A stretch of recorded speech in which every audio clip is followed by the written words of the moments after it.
Әміршілерің соғыстан жеңіспен оралды. Мәс саған, неттен керемет мұнара еді.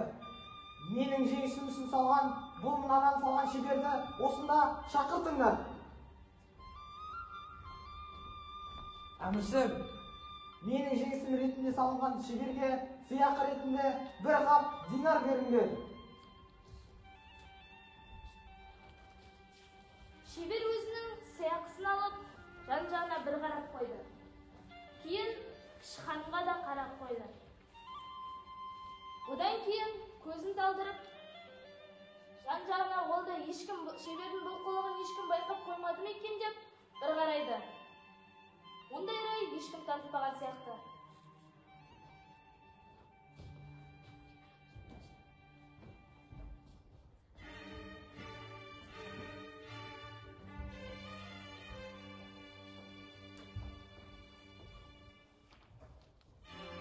Мәссаған, неткен ғажап бұл алма еді.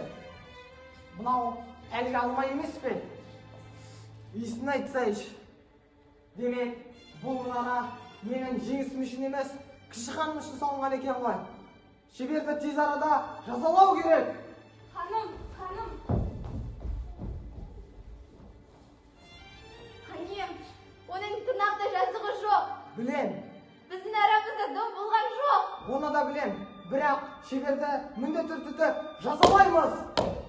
Тез, шеберді бері алып келіңдер. Бас аяғыңды. Оны өлтірмеуді сұраймын. Оған ешқандай кешірім қабылданбайды.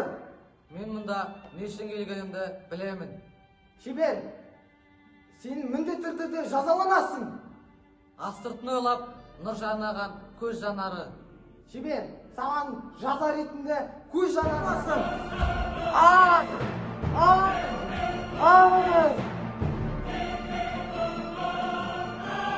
Korkma, barar yerin beri bir жердің асты. Korkma, barar yerin beri bir жердің асты. Korkma, barar yerin beri bir жердің асты. Korkma, barar yerin beri bir жердің асты. Korkma, barar yerin beri bir жердің асты. Korkma, barar yerin beri